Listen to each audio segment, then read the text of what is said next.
My name is Tamar Carroll, and I'm chair of the history department at RIT, where I also teach in museum studies, women's and gender studies, and digital humanities and social sciences. And I am so pleased to have the privilege of moderating this panel, HIV in Black and Brown communities, what's going on? So what we're going to do, first I'm going to introduce all three of our panelists, and then I'm going to pose a question for them all to answer, and then as time permits, I'll pose more questions. So this is meant to be a round table and to be interactive.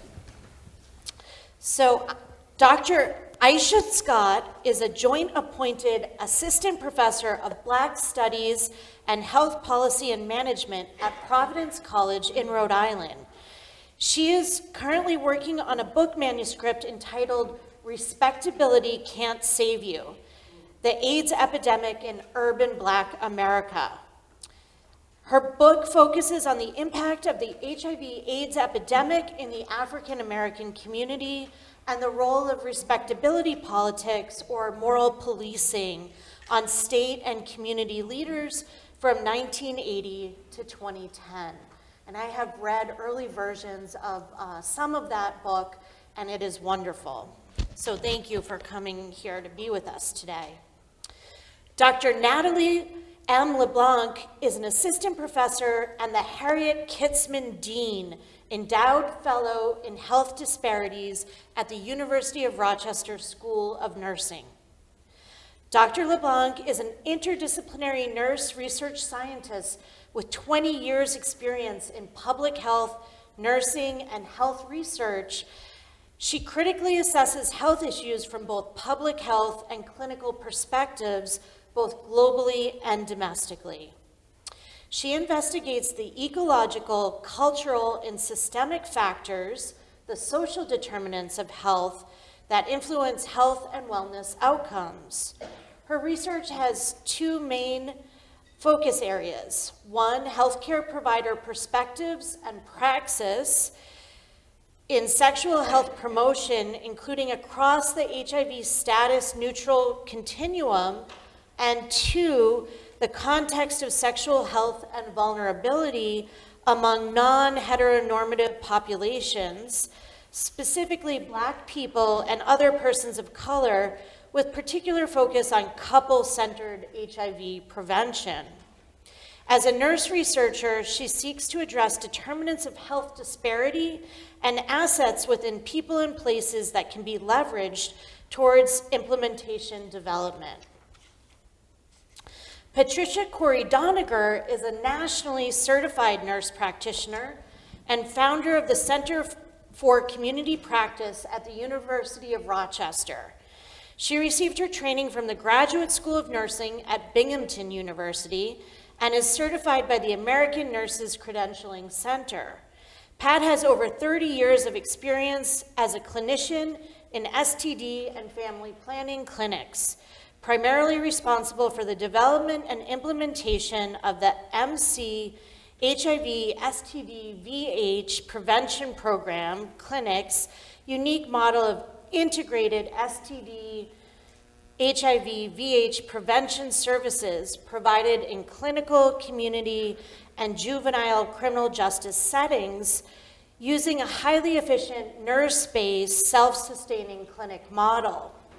Pat has extensive experience in the development, evaluation, and implementation of evidence-based behavioral interventions for the prevention of HIV and other STDs, and has developed numerous associated training and capacity building curricula and materials.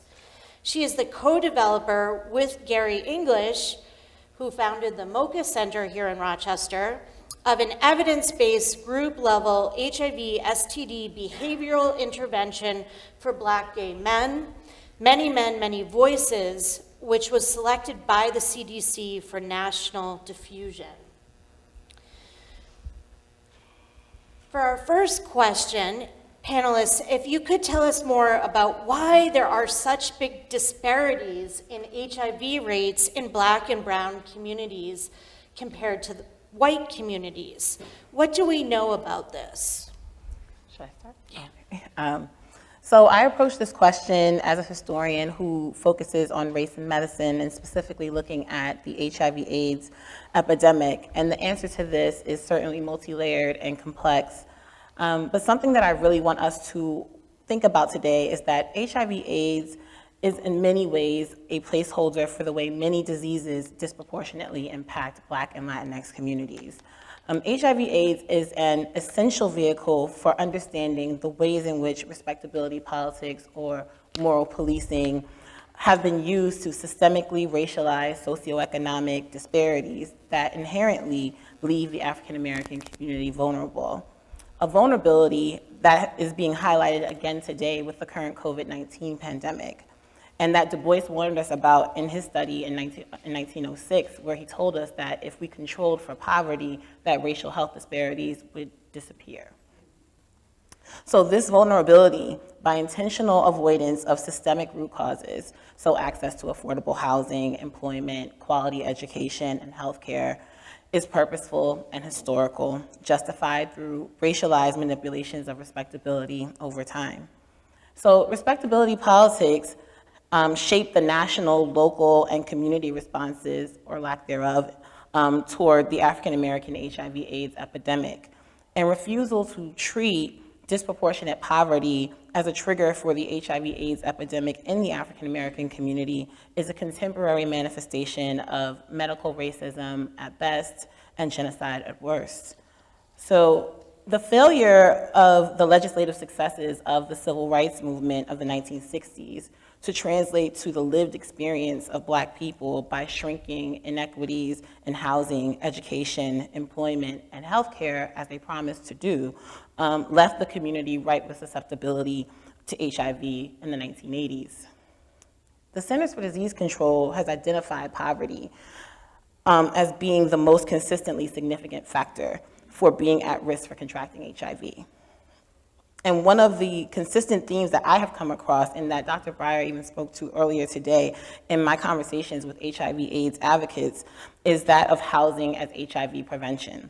In fact, the former vice president of United AIDS exactly said to me, housing is HIV prevention. And studies have shown that homeless persons living with HIV are almost 4 times more likely to have incomplete viral load suppressions when compared to those who are housed. And this reality is exemplified in many stories, and specifically one story of Ty Fortner, who was a young man who, he shared his story in 2013 with Out Magazine, and he spoke about how at the age of 16, he became a sex worker, and by the time he was 22, he was addicted to crack cocaine, homeless, and HIV positive.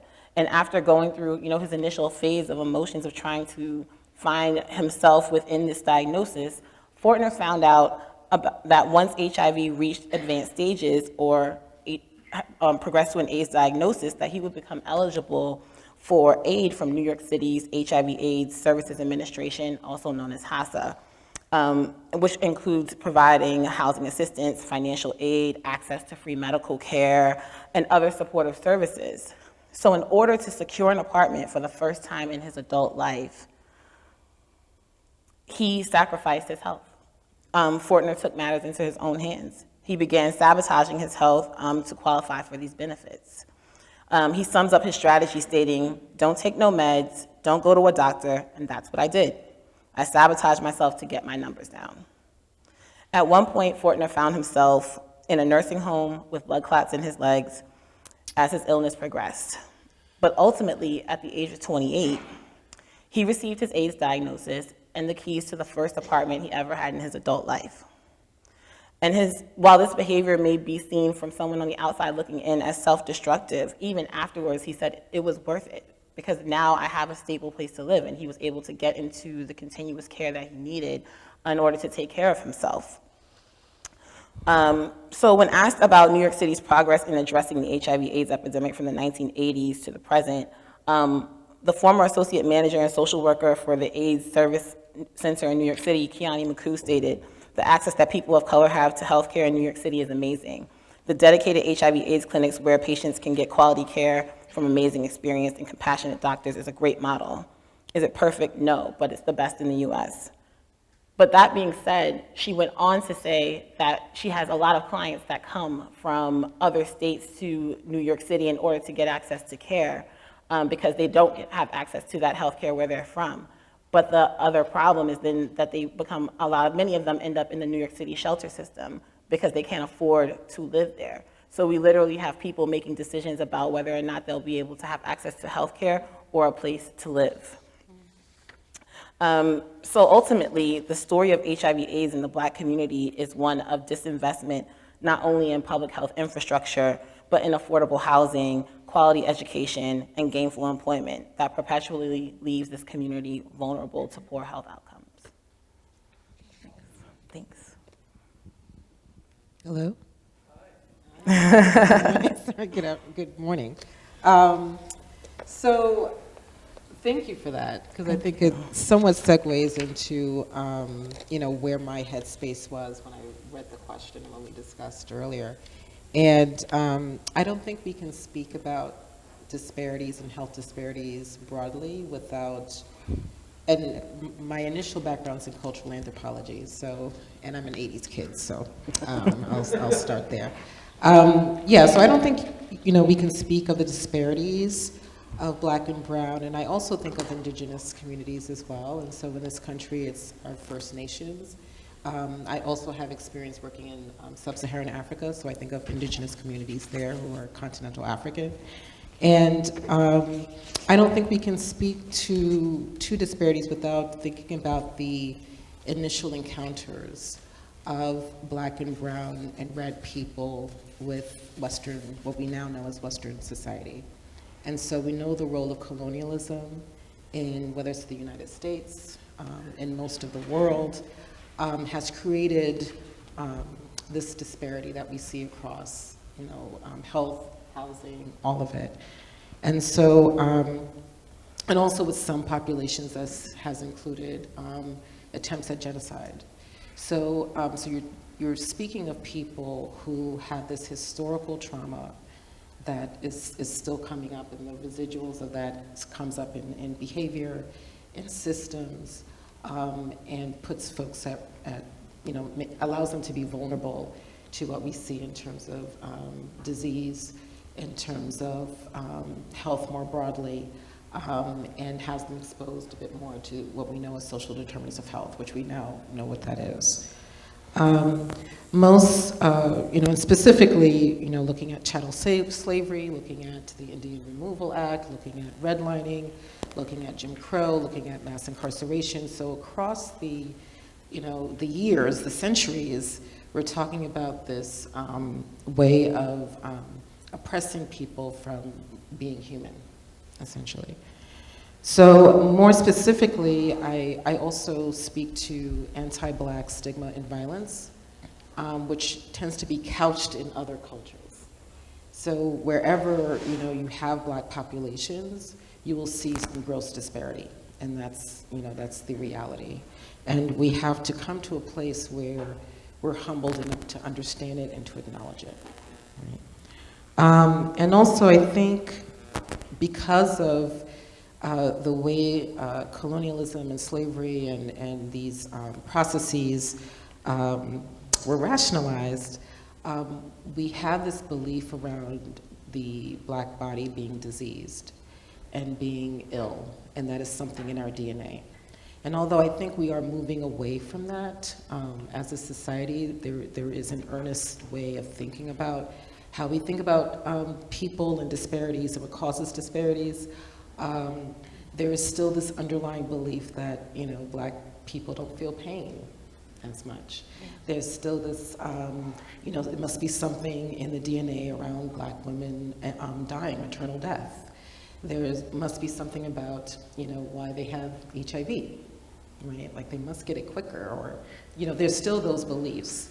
And so as long as this is our history, we're going to have to acknowledge it in order to undo these beliefs that are not based in science. Okay. The second thought I guess I had was we have always known that Black and brown and red folks have always had very high rates of HIV and other STIs, and so I'll get to why I'm including other STIs in a moment. But we're not, I don't think we're honest about the role of sexism and racism in HIV prevention, and HIV funding, in HIV awareness. We have come far in terms of medications for preventing. We have pre-exposure prophylaxis for HIV. Our treatment has gotten much better. People are able to tolerate it and live longer. And also when it comes to research around vaccinations, we're there in terms of what needs to be done in terms of research and prevention. More to go, of course. But when we look at accessibility, or when we look at the way pre-exposure prophylaxis, which is PrEP, was initially advertised in this country, it was devoid of women. It was devoid of female persons. It catered to men, right? And even with this beautiful exhibit that's here, looking at the posters was kind of triggering because I lived during that time as a child. But you have all these condom posters. And what it means for a woman to try to negotiate with someone else to use a condom, that's nowhere in the exhibit. That's a whole skill set. And it takes a time and comfort in having to communicate about safety for someone else, but also for yourself. So that's nowhere there. Also, and I guess related to that, female persons are always an afterthought. When we think about not only the advertising of PrEP, but also, part of that had to do with who was included in clinical trials. Like you had certain PrEP medication that women, female persons, I'm being specific regarding that, couldn't use because we just didn't know how it worked in the female body. So the fact that this is still happening in the 2000s means we have some work to do. And also, even when we think about a cure, I think the science around that, sorry, I'm adjusting unnecessarily, but even when we think about a cure for HIV, yeah, the science is there, but still, these have been mainly successful in men. Only very recently have we seen, success in a female patient. We're not sure how that will go, but always it's attached to the race of the person. So we need to pay attention to that, particularly because there's so much research that is conducted in sub-Saharan Africa, but we're not hearing of cures occurring in that place, so we need to be mindful of that as well. And the last place where my head went, and always goes when I think about where we could go with HIV and prevention and mitigating transmission, is this issue of silos. In public health. I think those of you who work in public health know exactly what we're talking about. And when we think about surveillance, programming, and funding, it's initially based on one's identity. I think we've moved away from that, and we focus now on behaviors, which is, a bit better.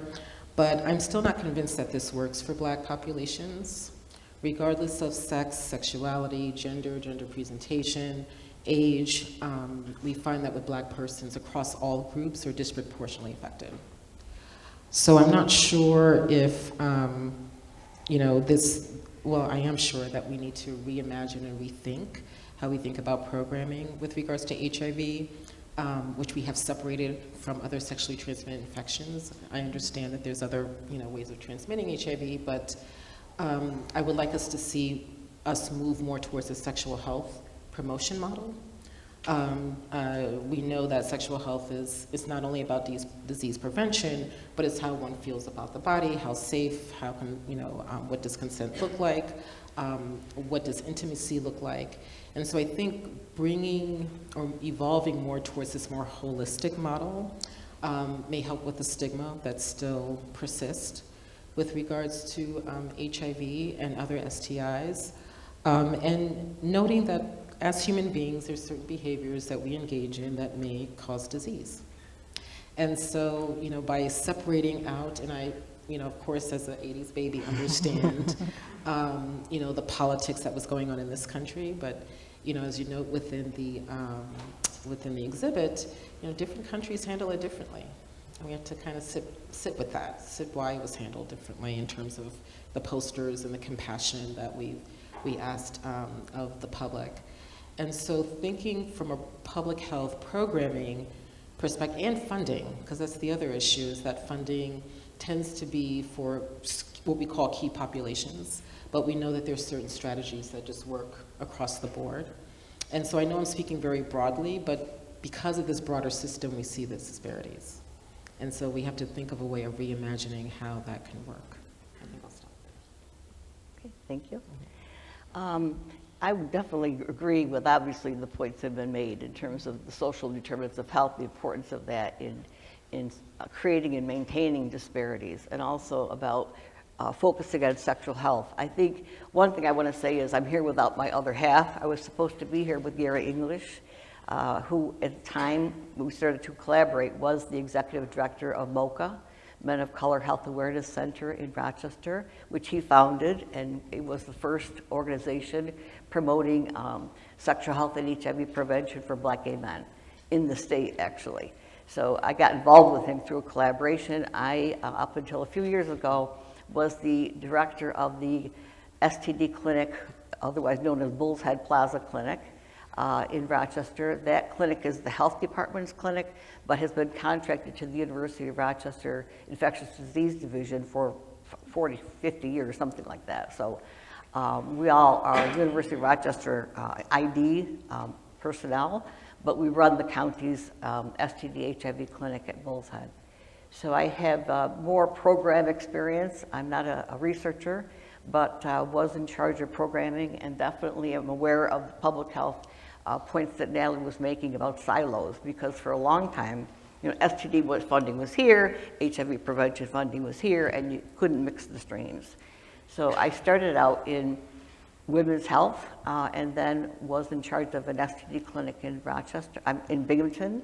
And I remember in 1981 reading the MMWR report about cases of pneumocystis pneumonia in gay men, and thought to myself, this is really going to be terrible. Because it was clear that it was a sexually transmitted disease, but public health-wise was not responded to in that way. So to get to the point of disparities, I guess I want to emphasize particularly stigma, as you both have brought up, but anti-Black racism as a form of stigma is a huge factor in creating and maintaining disparities, health disparities and other disparities. And in particular, there's HIV/AIDS stigma, there's STI stigma. Why? Because those are infections that are spread through sex and drugs. Okay, so when you talk about behaviors relating to those diseases, they're automatically stigmatized diseases because they involve behaviors that carry a lot of stigma in this country. And I guess what I want to emphasize is when we look at disparities in the Black community around HIV specifically and STI, many people have to, in their own mind, think there's something different about the behavior of persons in those communities than in other communities. And we have now 30 years of behavioral research that has shown it is not the case, that there's actually less risk behavior occurring among Black gay men, as an example, and Black women as another example, compared to their white counterparts. Significantly less sexual risk behavior and less substance use risk behavior. And I think we have not done a good job messaging in the public health world to address that. It's about prevalence, not behavior. And without that awareness, the stigma persists, and then you have intersecting stigmas. Anti-Black racism, you have poverty stigma, you have sexism as a form of stigma, and you have definitely HIV/AIDS, STI stigma. And so all of those factors contribute to disparities and also impact people in terms of their willingness to seek healthcare services. If the services are not culturally sensitive, it's a very difficult thing to go and say, I think I need an HIV test. What does that say about me? It's because of the stigma that exists in society about what are the kind of people that get those infections. So I think that the stigma itself is very critical in terms of supporting and maintaining disparities.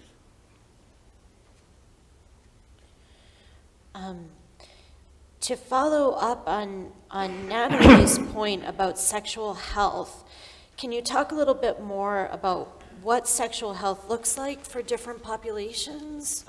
Or each of you, or comment on what you think about the concept of sexual health. Okay.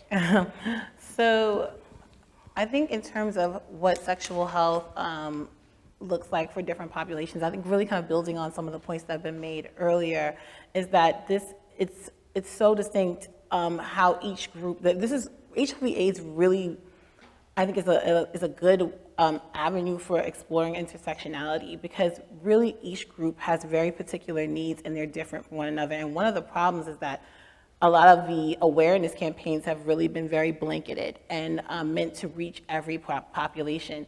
And what is happening for someone in a Black or brown woman, or a woman in a lower income community generally, is going to be different from the experience of someone who is in a middle class or wealthier community. If you're a man, if you're a gay man, if you're a straight woman or a gay woman, everyone's experience is so different. And I think that one of the things that when it comes to sexual health is that we have to be better about acknowledging those intersectional experiences and really tailoring approaches to those individual populations. Because even right now, while we're seeing more outreach efforts that are trying to bring Black women into this conversation in terms of HIV/AIDS awareness, there's still so much building repair happening from the stigma that was put out in the early 2000s, and even from the late 80s, we saw the sort of language emerging sort of immediately, blaming bisexual Black men for bringing this disease to Black women when we started to see the rise in heterosexual transmission among Black women with HIV. And we've seen many studies now that show that many of these encounters are the result of having a partner who's an intravenous drug user.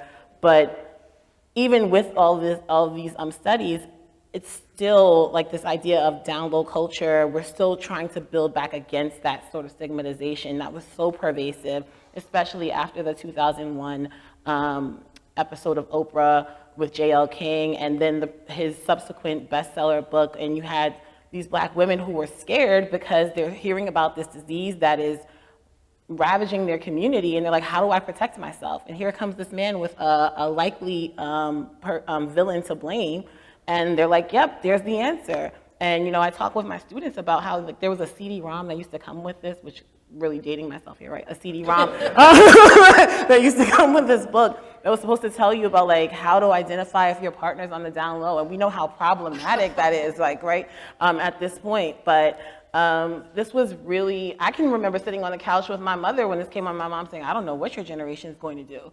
Because, there was really no other outlets to try and figure out how to combat this epidemic at that point. So folks went with the likely victims.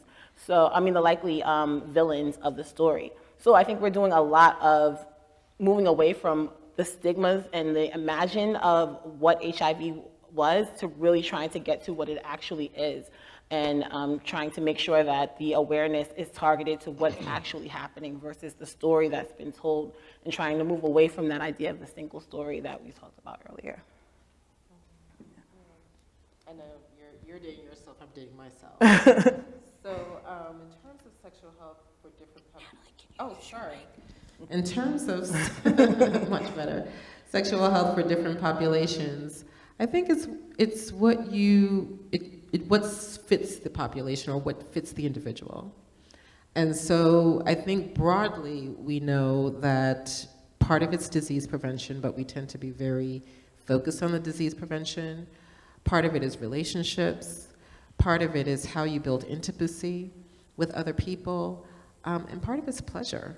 And so we don't talk about that last part, which is, important, because sometimes it's in the seeking of pleasure that you may have folks who engage in certain behaviors or in certain contexts that may threaten their sexual health. And in terms of, you had made a few points about, meeting as a nurse, as a, public health person, thinking about the needs of different populations. And so we talked, I was in a conversation a few weeks ago about needs of different populations, and what was highlighted was the needs of bisexual individuals, folks who are polyamorous. Some of my research does delve into the consensual non-monogamy, which is becoming much more acceptable. And so we have to really identify, what does sexual health mean for populations who may not, who are not monogamous, and not blame, And so, yeah, I'm trying to think, it's a pretty good question, because, we want to talk about the individual, but we also have to think about societies and communities, and how do we get to a place where we're comfortable with calling sexual health what it is, with understanding that it's really part of our overall health, that for some people not engaging in sex is a sexual health, right, for whatever reason. But also, as I mentioned, being related to overall health, along with what does our mental health look like, what does the mental health state look like, and being able to be respected and affirmed in different spaces and places. I think I'll stop there if I think of anything else. Yeah, and I also want to emphasize more about the relationship dynamics. I think that that's an important part of sexual health that is not emphasized, because, we talked a little bit earlier about, women in the case of HIV, when condom use was mainly the prevention strategy, it was a challenge. Obviously, behavior change is a challenge, and here you are trying to change someone else's behavior, right? And so it was a double whammy in terms of how women had to try to learn to negotiate, and many were very successful in negotiating condom use with partners, but it's a very difficult situation. But I think that the relationship dynamic itself is often not explored, and this was very powerful in terms of the work that I did with Gary, developing this group intervention for Black gay men, because there were tops and there were bottoms, and that terminology didn't just imply sexual position. So a person was a top or a person was a bottom. This has changed now more recently, and there are people who would identify as versatiles and not a top or a bottom. But the point being, it's not about sexual position, it's about relationship dynamics, where the top was seen typically as more powerful and more in charge, and the bottom was seen as weaker, less decisive, less able to handle stress, and often then more subservient within the relationship in terms of decision making. So you had a situation where the bottoms were at highest risk of getting HIV and STIs because of receiving semen in the rectum, right, which gives one a greater likelihood of infection over a period of days, actually. And those individuals were the bottoms who were most at risk of getting HIV, were the least likely to be able to negotiate condom use with their partner because they were in a bottom role.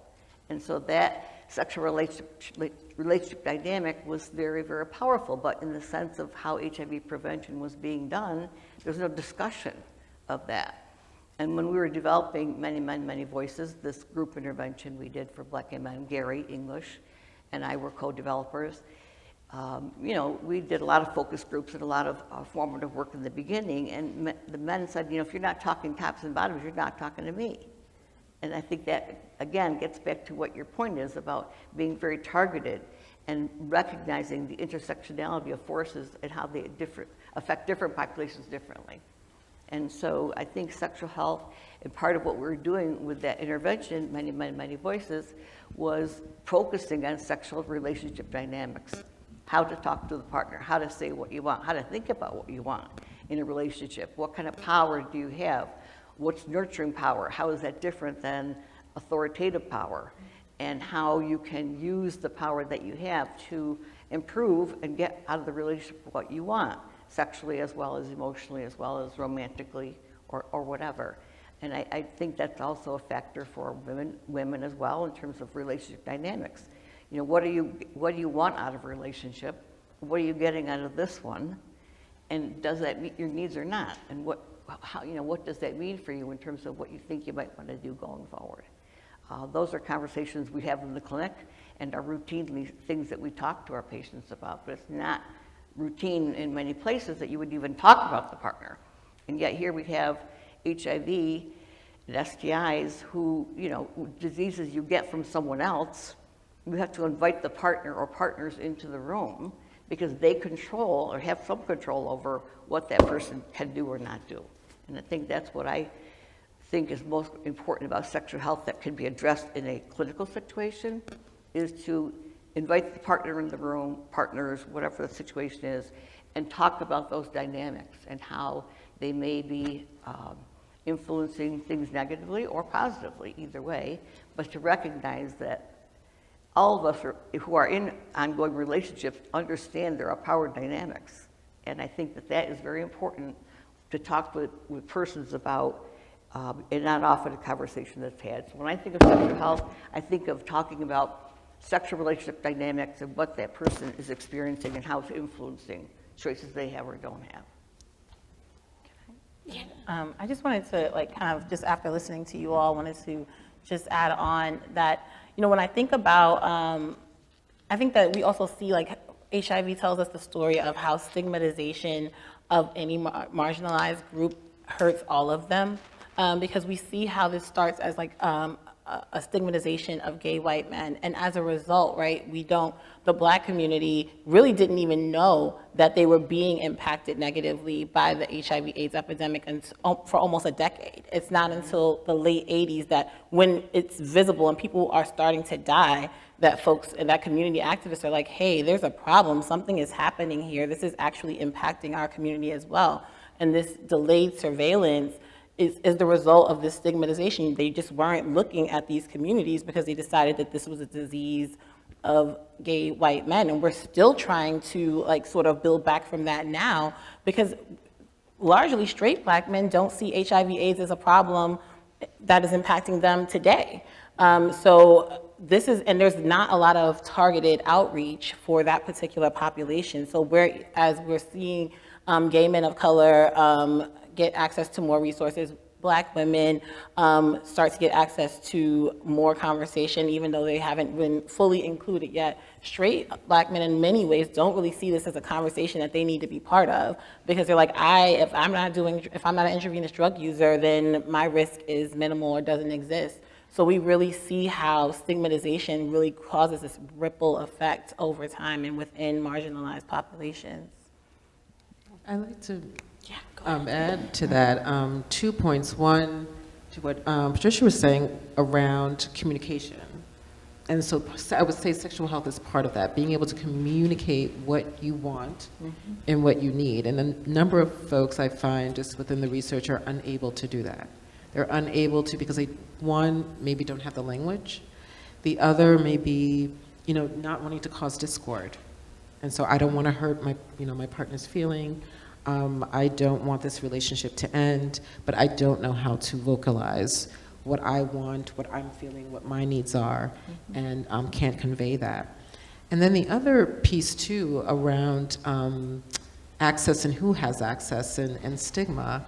I was in a meeting earlier this week, and we're thinking about how to refocus, focus on the needs of heterosexual men. Just because you do have many who are living with HIV who don't feel comfortable going to certain spaces because there's assumptions made about their sexuality, or certain spaces that are more attuned to the needs of women and not them. And so you find that they're not in care. Many of them are not in care. And may or may not have a history of substance use. And I think the other thing about sexual health too, and how we can reimagine it is, in part with relation to HIV and STIs, is screening. When it comes to Black Americans or Black people in the United States, no one tests more than they do. They're the one group that consistently tests for HIV. However, only about 50% of the US population has ever tested for HIV. And I think I align with the CDC guidelines, testing at least once in your life. If you're sexually active, with every new partner, everyone, not just Black people or Black and brown folk. And so when we think about sexual health too, part of this expansion, one of the ways we're thinking about engaging Black heterosexual men is in these other areas. We also see low prostate screening rates. Sometimes you have to take the other route. It may not be direct. So the other route is, literally the other route. I got that. but men are very uncomfortable, with that because it, gets into issues around sexuality and, it is somewhat invasive, I heard. And so, being comfortable with what does this mean, with regards to different populations, so. Thank you for these really important and really fascinating conversation that we're having.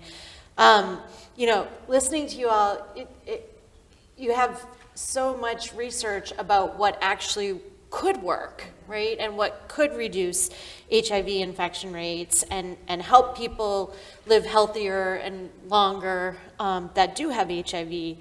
And yet I'm thinking about, this concept of sexual health and then the fact that so many states in our nation have barred comprehensive sex ed and mandated abstinence-only sex ed in public schools. And so I'm trying to kind of reconcile this conversation with kind of that reality.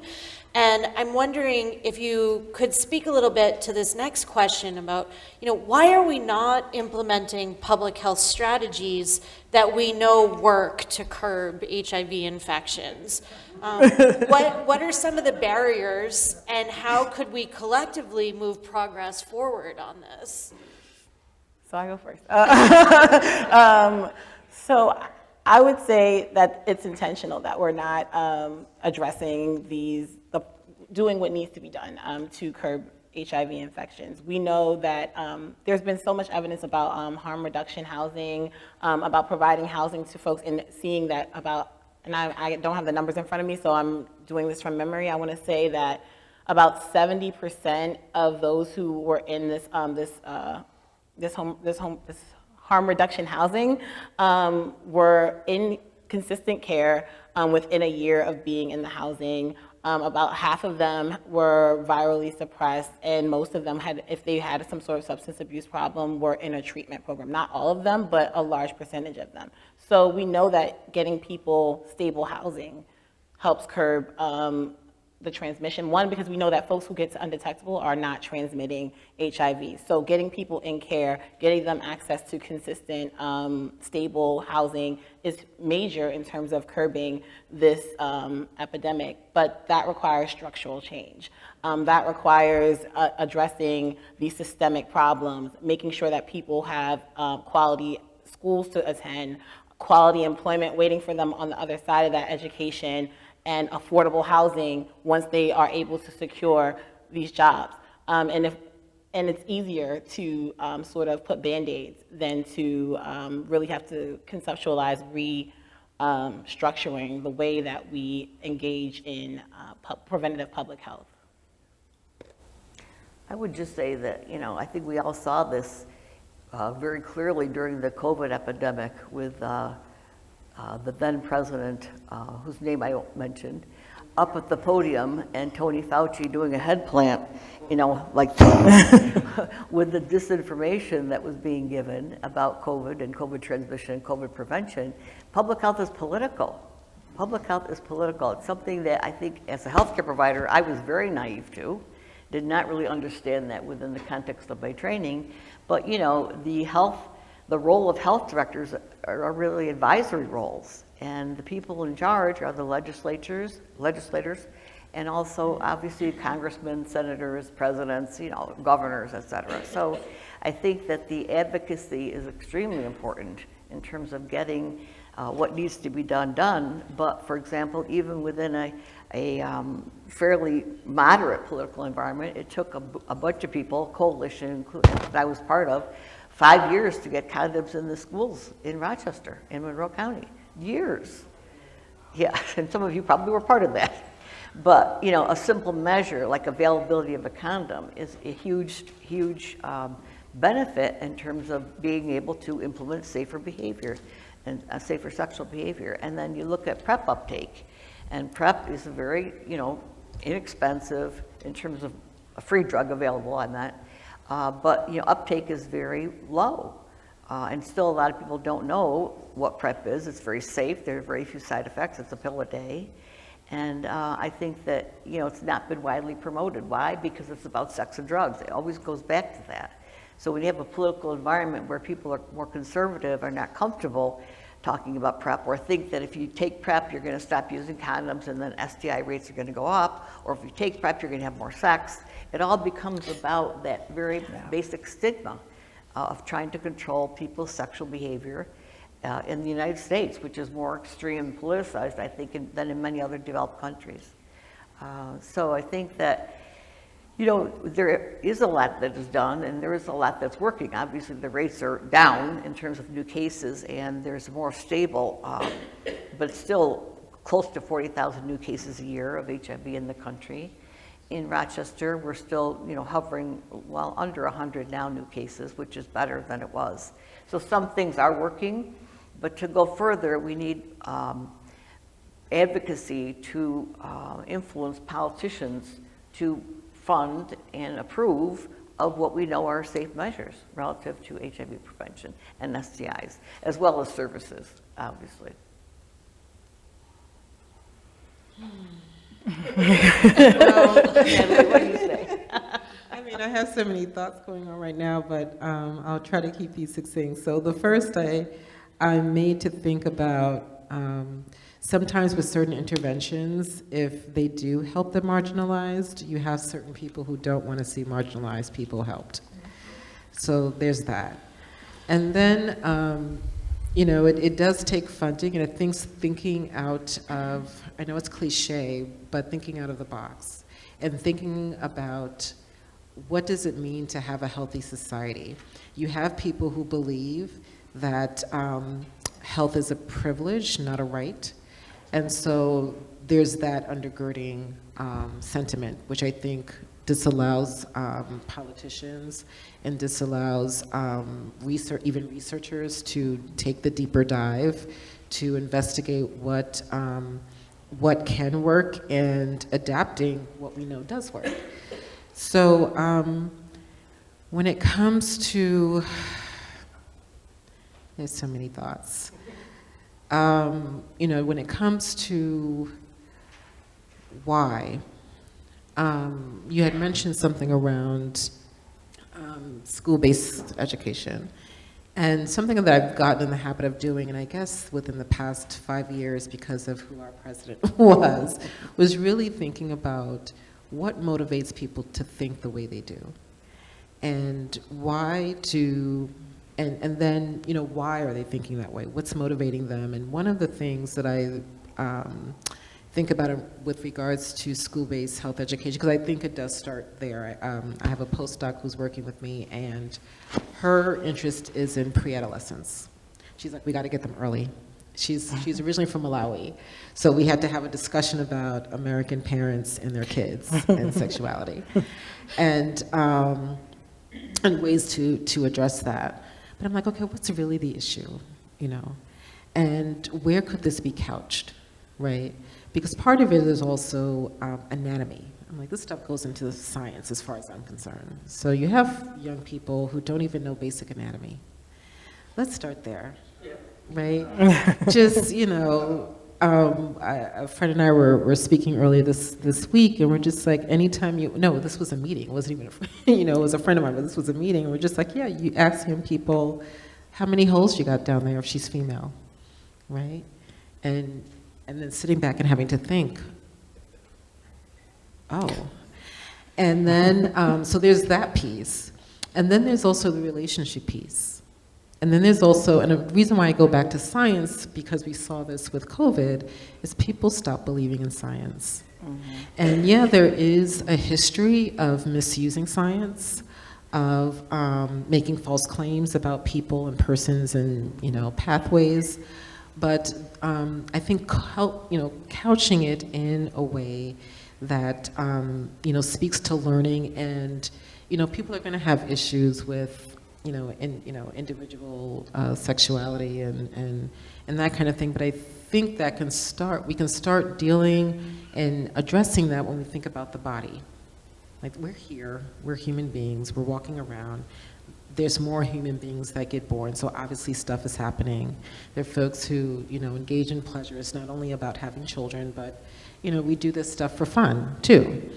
And so being, and thinking about that as a way of destigmatizing the sex and drugs, and, and some people like to be in an experience and may use drugs, so we have to kind of unpack that.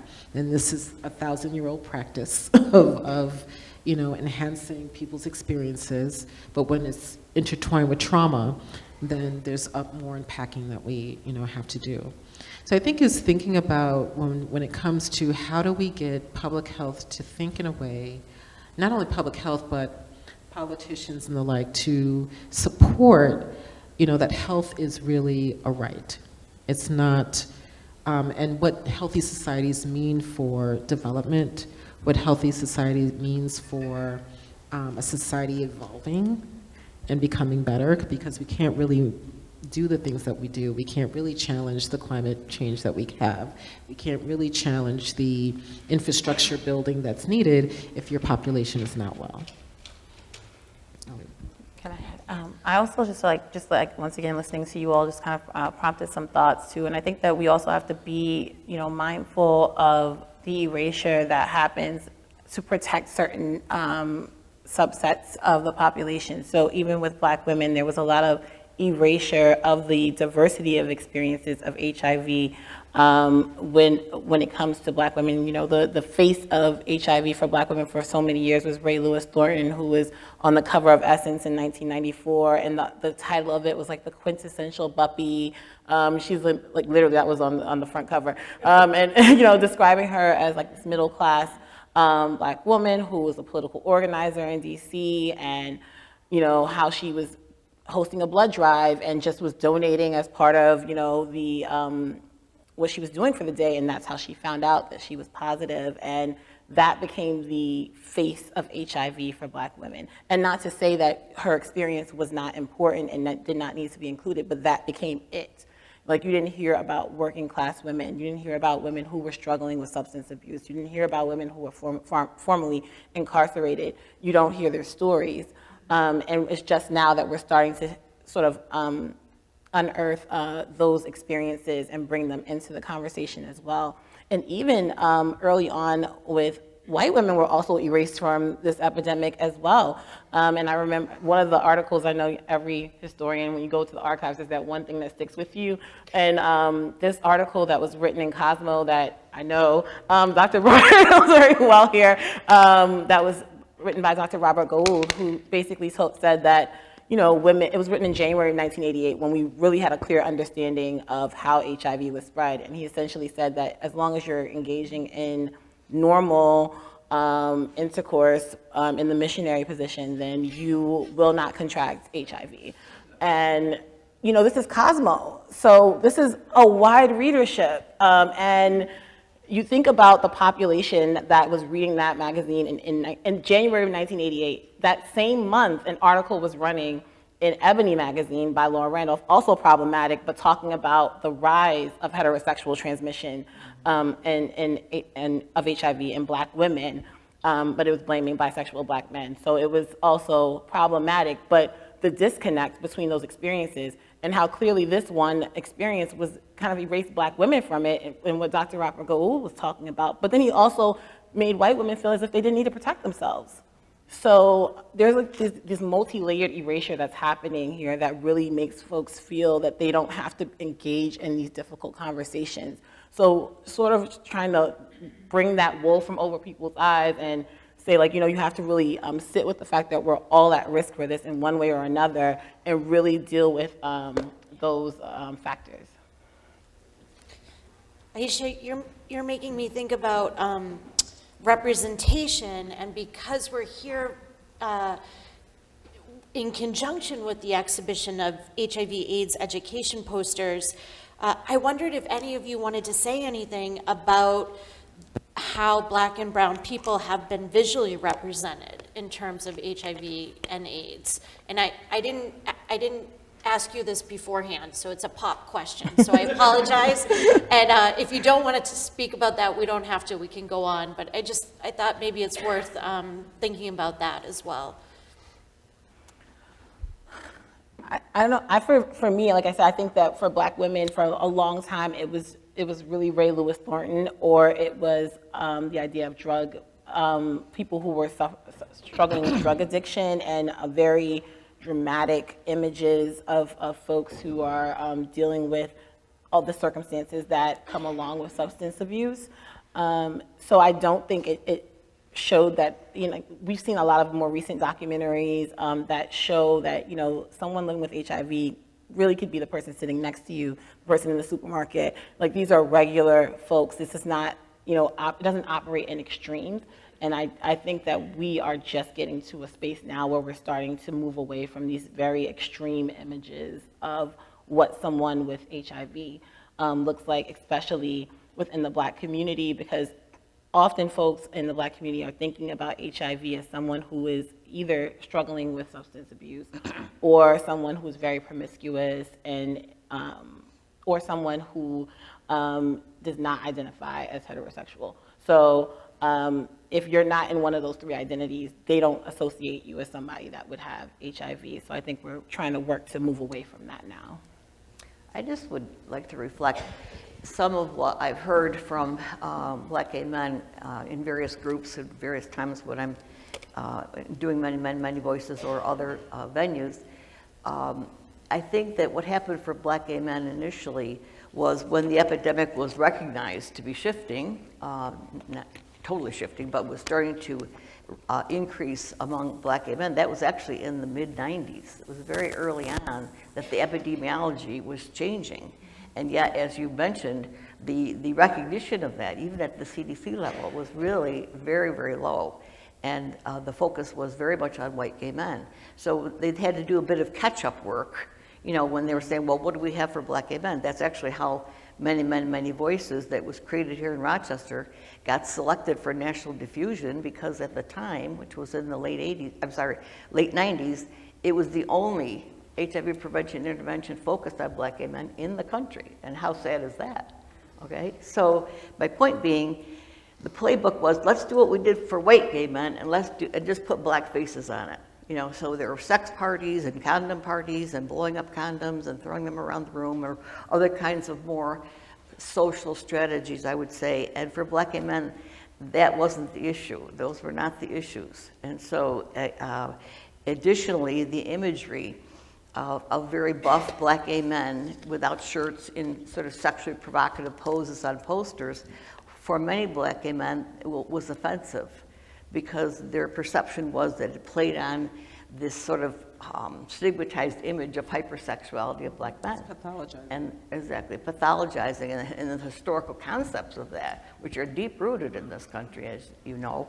And they were very offended. And while that might have worked for some in the white gay community, for many in the Black gay community, it was very offensive and pushed them away from identifying with HIV or AIDS. So it's an example of how, again, you don't take one strategy worked on and developed with one special population and automatically say, well, they're gay out too, so let's do this, for them.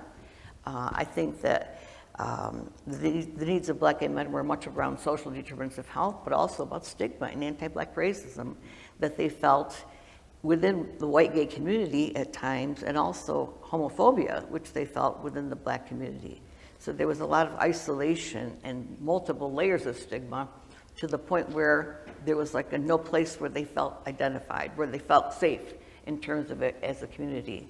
So the images that they prefer in general were how they look, just images of Black gay men in how they look at work or whatever they're doing, or they're working out or whatever, not in this bare buff, oiled skin kind of appearance. And that's just reflecting, what I've heard in other groups. Your questions around erasure? Around, visual representation of Black and brown people in the context of HIV. Or if you want to speak about how it's different in your experience in Africa, how it might be different there, representations might have been different there than here. Right. I'm also taken to the exhibit that's here. Yeah. And noting, although it's a great exhibit, I think being able to catalog for that long what the world was dealing with, what was noticeable, to me at least, was the erasure of Black Americans. And so, you know, I do think, I remember reading something about, I don't know if it was Dr. Satcher or who was recognizing early on that within the HIV epidemic that that this is going to affect Black people. Like, I mean, he, you know, it was I remember it being a Black male doctor and realizing that they haven't even paid attention to us yet. And I'm also remembering Hale House, I think that was the name. It was a house in New York. It was an older Black American woman who was taking in all of these infants who were who were born with HIV. Right.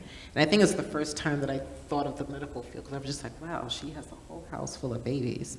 Like, that's so, I mean, who does that but this woman?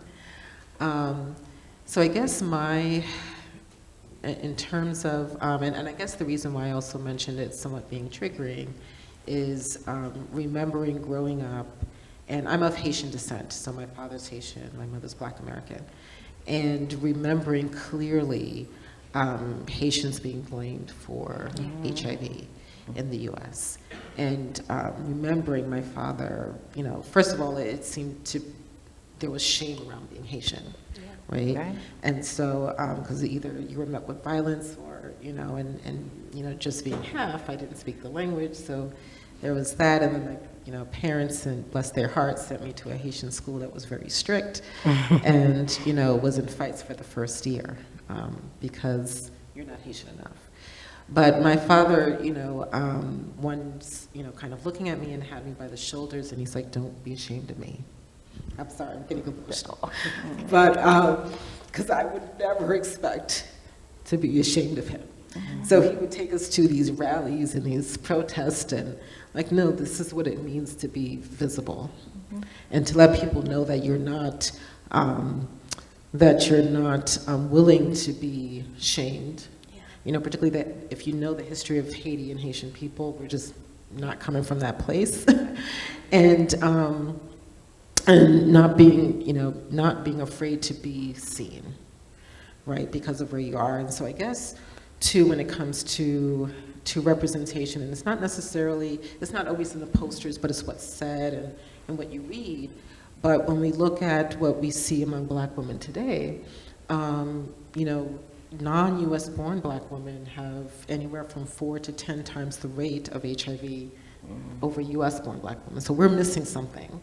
So we may be looking at these overall numbers, but there's something, when you take the deeper dive, there's something happening that we're missing. And so there is erasure there. These studies are being done by African women who are researchers here, by Caribbean women who are doing research here. And so, and then to the point you had made earlier about class, you know, even within the research realm, I think of the beauty of Black culture is that there's a piece of us that sits and listens to each other. And so you have women of low, you know, who are more working class and not academics, who say, hey, there's a whole different thing going on with us. And so you have this emergence of hood feminism, who's like, you need to kind of look at what's happening with us here as you sit there, right? And so, and then us sitting back and saying, okay, how do we incorporate this into the questions that we ask and the research that we do? And so sometimes it's about you making yourself visible, you know, not waiting for someone else to make you visible because they can't. Yeah. I'll stop there. Go ahead. Okay, go ahead. Sorry. No, just when you're talking about visibility, it made me think about the Black women who really were essential at starting a lot of these grassroots movements within HIV/AIDS advocacy, and about Rashida Hassan, who was this infectious disease nurse who started Babashi in Philadelphia because she's in this hospital and she's looking at the CDC literature that's saying that this is a disease of gay white men, and she's looking at the Black patients filling her ward and saying, what is happening here? There's a disconnect between what this literature is telling me and what I'm seeing. So, you know, and thinking about Panessa Seal with Balm and Gilead, and C. Virginia Fields with National Black Leadership Commission on AIDS. So there really were Black women who were sort of at the helm of saying there's a problem here. And I remember Reverend Irene Monroe, who said, you know, Black clergy, we knew before the CDC that what was happening in this community, because we were the ones having to go to the hospitals and perform the funerals. So, you know, there really is like something about the visibility that comes with, well, one, recognizing that this is a problem within your community and then having to galvanize around that. Thank you, Natalie. I think we should open up to questions now, if anyone would like to ask a question. Okay, Evelyn, and please use the microphone so that it will be audible in the recording.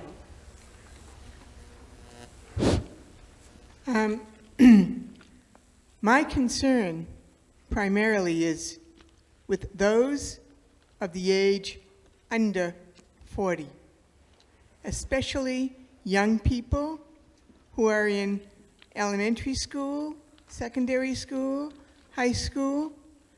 The educational initiatives that have been begun by the Health Department and by the Department of Education are not as far-reaching as they need to be. What suggestions would you have to be more, address more the issues of youth in terms of HIV and AIDS, and not just by sexual transmission, but by drug use? We all come from a history, and our histories automatically kind of set us in our mind as to what is acceptable and what isn't. And sexual activity has kind of been more explored than intravenous drug use. And we still have an at-risk population in both of those areas.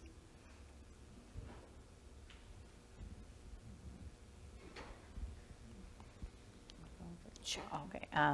So I think that we also need to rethink how we're doing this, especially because there's a lot of restrictions that come along with the education system, because we're dealing even more so with that political structure that you were mentioning earlier.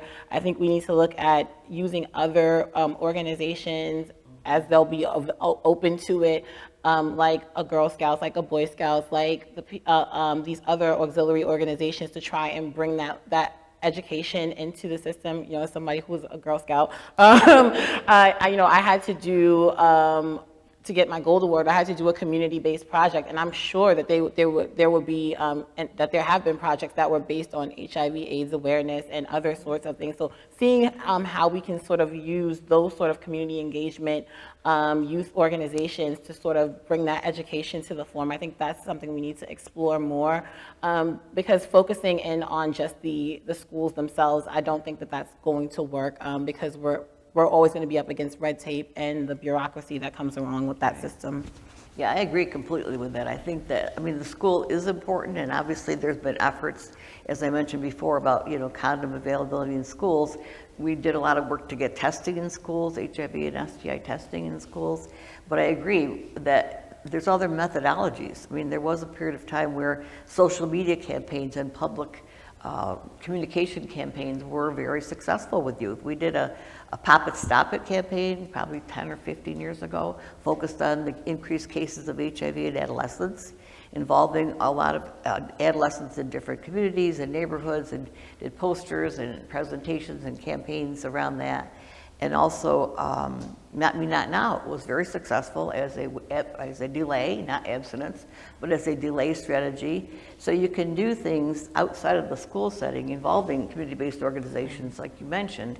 And I think that those are, especially through social media now, can be more effective than what could be done in the schools and sometimes where it's much more limited politically. Yeah. I agree with both. I think the social media angle is huge because that's the population. I mean, they're doing things with technology Right. that we wouldn't have even dreamed. But I think there's a way to work with schools, you know, getting back to the science piece, because this is what we're really talking about. I would like to see, you know, a public health class on just infectious diseases, you know, just broadly, because we are going to see more epidemics. We're going to see, you know, our climate is changing, and therefore they need to be prepared, you know. And also, you know, we're seeing reemergence of, you know, other STIs that, particularly syphilis, you know, 30, 40 years after the Tuskegee studies, we're seeing a reemergence of syphilis again. So there's things that we need to, that I think there is room, depending on the language. It has to be crafty and strategic. But we need to, there has to be a way for us to get this in school. The other avenue, I think, are parents. You have parents who have no idea how to speak to their kids. That's true. Who think that, you know, you know, they're too old. No, they're too young. I'll wait till they're 14 or 15. It's like, no, that stuff started happening 5 years ago, and you missed it.